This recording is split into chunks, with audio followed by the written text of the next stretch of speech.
There isn't a moment when preference announces itself. It doesn't come back with enthusiasm. It doesn't arrive as motivation.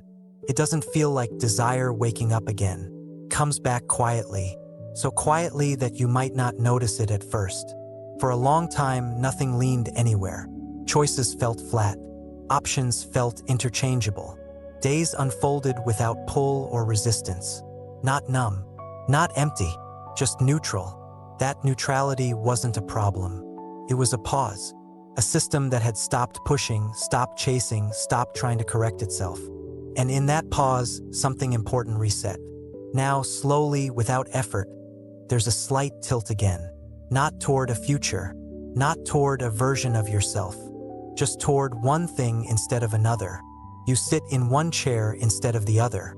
You reach for one food instead of another. You stay 5 minutes longer or leave 5 minutes earlier without reasoning it out. There's no inner explanation attached. It's just how the movement goes. This is preference returning, not as identity, not as meaning, as function. For many people, preference used to feel risky. It was tied to attachment, to patterns, to ego, to getting stuck. So when preference disappeared, there may have been relief. No wanting, no craving, no internal tug pulling you somewhere you didn't want to go. Life felt simpler without it.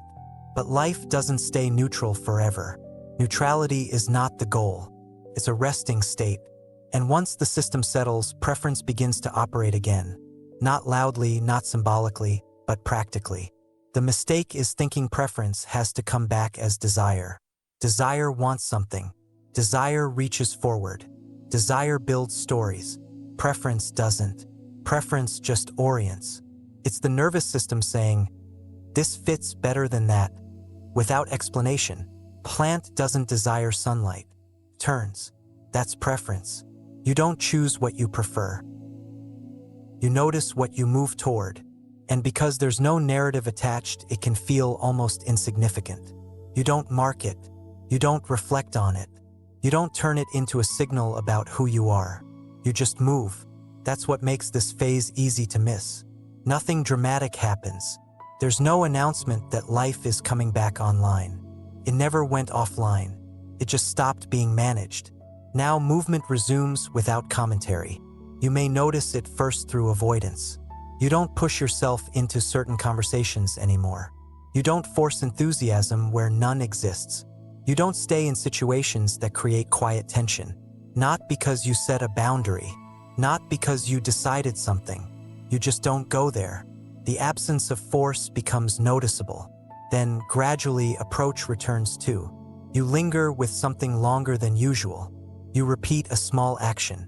You return to something without calling it a habit. There's no identity claim.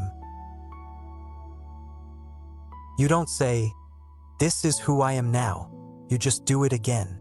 That's preference operating without ownership. And without ownership, preference is flexible. It doesn't lock you in. It doesn't demand consistency. You can lean toward something today and away from it tomorrow without crisis. Nothing needs to be defended. That's the key difference from before. When preference was tied to identity, it had to be justified. If you liked something, it said something about you. If you avoided something, it meant something. Now it doesn't. It's just information. Feedback moving through the system. The body knows what drains it. The body knows what supports it. The body knows when enough is enough. For a long time, those signals may have been overridden. Not out of stubbornness, out of responsibility, out of habit, out of the belief that ignoring yourself was maturity. But maturity doesn't mean override. It means responsiveness. Preference returning quietly is the system regaining that responsiveness. You still do hard things. You still show up when needed. But you don't add unnecessary resistance by arguing with your own signals. You don't force when there's no energy. You don't linger when there's no capacity. You respond. That's all. This is where people sometimes worry they're becoming selfish, because preference used to be framed as indulgence. But this isn't indulgence. It's regulation. It's sustainability. You're not doing whatever feels good. You're doing what doesn't create unnecessary strain. And that distinction matters. Preference doesn't eliminate responsibility. It makes responsibility workable. You show up without burning out. You engage without self-betrayal. That's not selfishness. That's functionality. And functionality is quiet. It doesn't announce itself. It just keeps things running. This is also where decision-making changes. Decisions become smaller. Not easier, smaller. They're no longer framed as life choices. They're framed as responses. Do I stay or go? Do I continue or stop? Do I speak or remain quiet? There's no story attached. You notice which option carries less friction, and you move that way. Later, thought may explain it, but the explanation isn't required. You don't need to justify your decisions to yourself anymore. They already happened. Life moved on. That's enough. Preference returning also brings back enjoyment. Not excitement, enjoyment. The kind that doesn't spike. The kind that doesn't demand more. You enjoy something without turning it into a peak. A song, a task, a moment of stillness. You don't chase it. You don't cling. You don't try to repeat it. Passes through cleanly. That kind of enjoyment doesn't destabilize you. It integrates. And because of that, joy feels less dramatic, less disruptive, more like warmth than fire. This can feel disappointing if you expected intensity to return. But intensity isn't depth. Intensity is contrast. Depth is continuity. Preference supports continuity. It allows life to move forward without forcing, without self-surveillance, without constant correction.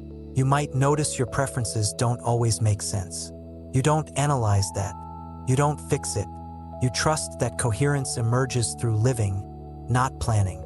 The mind may lag behind. It tries to organize. It tries to interpret. It tries to make sense of what's happening. That's fine. Can comment, but it doesn't get to decide. Preference doesn't wait for approval. It's already operating. This also changes how you relate to choice. Choice becomes less personal. You don't frame it as "what do I want?" You frame it as "what's happening?" The movement is already underway. You're just noticing it.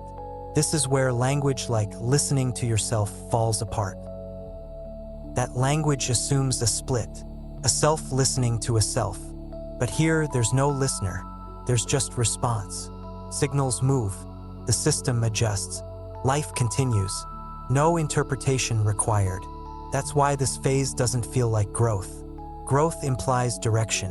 This feels like balance returning. And balance doesn't need a narrative. It just holds. You may notice you stop talking about what you like. You stop labeling your preferences.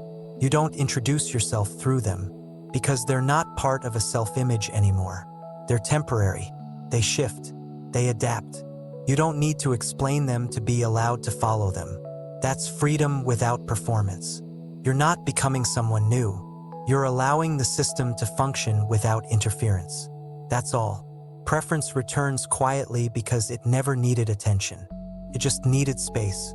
And now that space exists. You don't announce your preferences. You don't defend them. You don't organize your life around them. You just let them guide small movements. And those small movements add up. Not to a destination, to a life that fits better. Less friction, less force, less internal argument, more flow, more ease. Not dramatic, sustainable. This episode isn't asking you to trust preference. It's pointing out that you already are. Every time you leave when something feels off. Every time you linger where there's ease. Every time you stop pushing for reasons. Preference is already operating. Quietly, efficiently, without needing to be named. And that's exactly how it works best.